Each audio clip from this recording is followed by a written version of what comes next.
اس کا تعلق کس تنظیم سے تھا، اسے کس نے بھیجا، اس قتل کی منصوبہ بندی کہاں ہوئی اور اس قتل کے اصل منصوبہ ساز کون تھے۔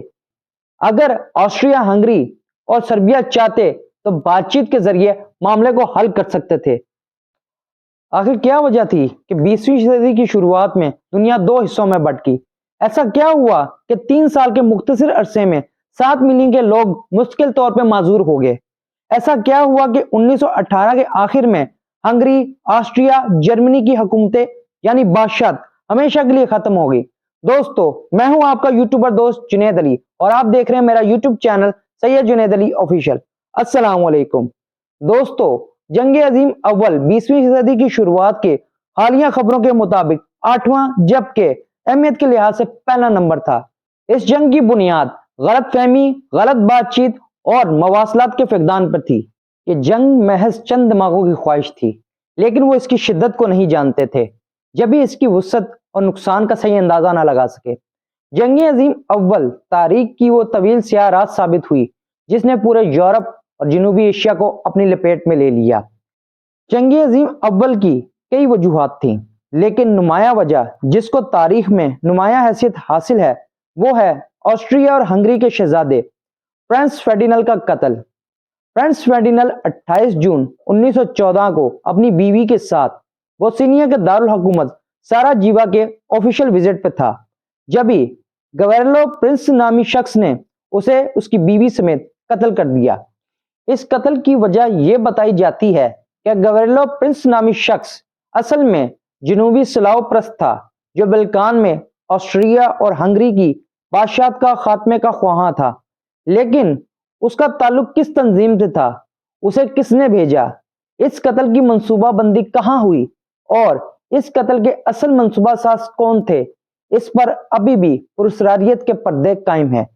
اس کے علاوہ جنگ عظیم اول کی اور بھی وجوہات ہیں، جن میں ملٹریزم، الائنس، امپیریلزم اور نیشنلزم شامل ہیں۔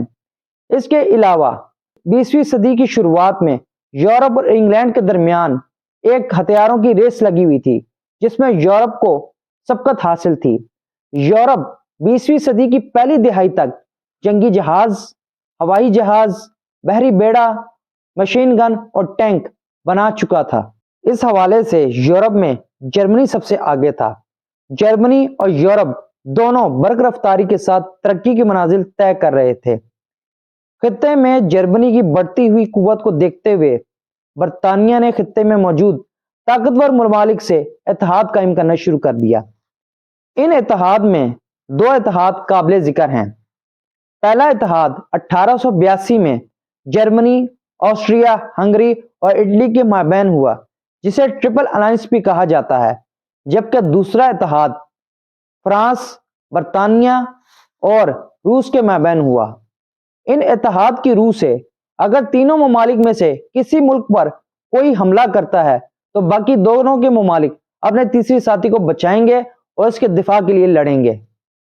ان سب چیزوں کے باوجود فرانس فرڈینل کے قتل کے بعد آسٹریا ہنگری نے سربیا کے ساتھ جنگ چھیڑ دی۔ اس کی وجہ یہ تھی کہ قاتل کا تعلق سربیا سے تھا۔ سربیا نے جنگ کے بادلوں کو آتا دیکھا تو فوراً روس سے مدد مانگی۔ روس نے اپنی افواج سربیا کی مدد کے لیے بھجوا دی۔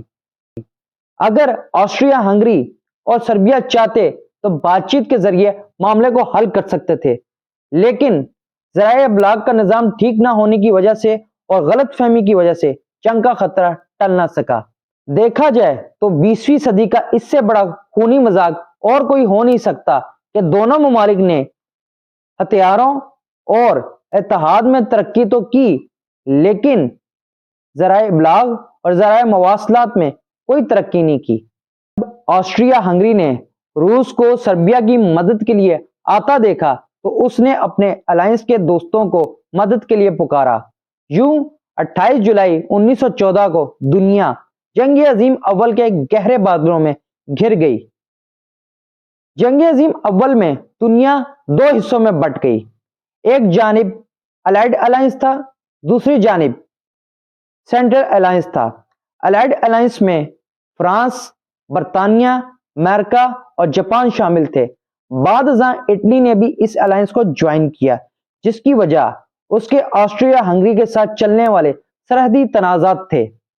دوسری جانب سینٹرل الائنس میں آسٹریا، جرمنی شامل تھے۔ بعد ازاں آٹومن امپائر نے بھی اس الائنس کو جوائن کیا۔ جرمنی نے ایک خاص جنگی حکمت عملی تیار کی۔ اس حکمت عملی کے تحت روس کی فوج کو جرمن بارڈر کی طرف آتے ہوئے کم از کم 6 ہفتے درکار تھے۔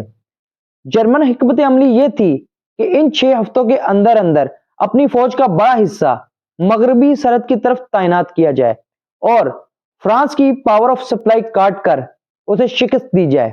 لیکن اس سب میں بیلجیم کا ساتھ دینا ضروری تھا، کیونکہ مغربی سرحد کی طرف پیش قدمی کرتے ہوئے بیلجیم بارڈر کا بھی کچھ حصہ آتا تھا، اس لیے حملے کے لیے بیلجیم کا ساتھ ہونا ضروری تھا۔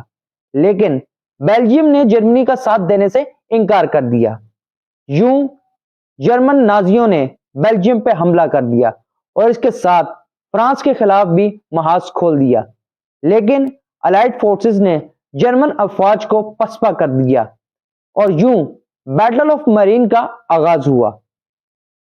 اس کے بعد دونوں افواج نے خندقیں کھود کر ٹرنچ وار کا آغاز کیا اور یوں یہ ٹرنچ وار 4 سال تک چلی۔ دوسری جانب ترکی کے جنگی جہازوں نے رشیا کی کئی بندرگاہوں پر حملہ کیا، جس کے جواب میں فرانس کی فوج نے ترکی پہ حملہ کر دیا۔ لیکن ترک افواج نے اس حملے کو روکا اور اس حملے کو پسپا کر دیا۔ دوسری جانب برطانیہ نے سمندری جنگ میں کئی علاقے اپنے قبضے میں رکھے، یعنی دیکھا جائے تو زیادہ تر سمندری علاقے پہ برطانیہ کا راج قائم رہا۔ دوسری جانب جرمنی نیوی کی امریکن نیوی کے ساتھ بھی چھوٹی موٹی جھڑپیں چلتی رہیں۔ اس تمام عرصے میں امریکہ نے براہ راست جنگ میں شرکت نہیں کی، بلکہ وہ الائڈ فورسز کو ہتھیار فراہم کرتا رہا، جس پر جرمنی نے میکسیکو کو دعوت دی کہ وہ امریکہ پہ حملہ کرے۔ لیکن یہ خط امریکنز کے ہاتھ لگ گیا اور یوں بالآخر امریکہ 1917 کے آخر میں اس جنگ کا براہ راست حصہ بنا اور مغربی محاذ پر برطانوی فوج کو جوائن کیا اور ایک بھرپور حملہ کر کے جرمنی کی فوج کو پسپا ہونے پہ مجبور کر دیا۔ اس کے بعد جرمنی نے بیٹل آف سوم میں اپنے فوجیوں کی تعداد بڑھا دی اور ایک بھرپور حملہ کیا۔ اسی محاذ پر متحدہ ہندوستان کے 13 لاکھ فوجیوں نے برطانیہ کی طرف سے اس جنگ میں شرکت کی، جس میں سے 50,000 فوجی لقمہ اجل بن گئے۔ الائڈ فورسز نے ایک بار پھر اس حملے کو روکا اور جرمن افواج کو ایک زبردست حملہ کر کے پسپا کر دیا، جس سے نازی افواج کا کافی جانی اور مالی نقصان ہوا۔ لیکن اسی بیچ 4 سالہ جنگ کی وجہ سے سینٹرل الائنس میں شامل دونوں ممالک کی معیشت کا جنازہ نکل گیا اور یوں جرمنی مجبور ہوا جنگ بندی کا مطالبہ کرنے کے لیے۔ جرمنی کو مجبور کیا گیا کہ وہ اپنی فوج کو گھٹائے اور جنگی اخراجات خود برداشت کرے اور یوں اس طرح 4 سالہ جنگ کا خاتمہ ہوا۔ جنگ عظیم اول کا نتیجہ یہ نکلا کہ روس، آسٹریا ہنگری اور جرمنی میں بحاشیت کا خاتمہ 1917، جبکہ عثمانی خلافت کا خاتمہ 1922 میں ہوا۔ اس جنگ کا نتیجہ یہ بھی نکلا کہ دونوں طرف کے اتحاد میں شامل ممالک کی معیشت کا تیل نکل گیا۔ لیکن انہی ممالک میں امریکہ بھی شامل تھا، جس نے دوہری چال چلتے ہوئے ایک طرف اپنی فوج کو 3 سال تک جنگ سے دور رکھا اور دوسری جانب وہ الائنڈ فورسز کو ہتھیار سپلائی کرتا رہا۔ امریکہ نے اپنی فوج کو اس وقت میدان جنگ میں اتارا جب اس کی اپنی سالمیت کو خطرہ تھا، اور اسی حکمت عملی نے امریکہ کو دنیا کا مامے خاں بننے میں خوب کردار ادا کیا۔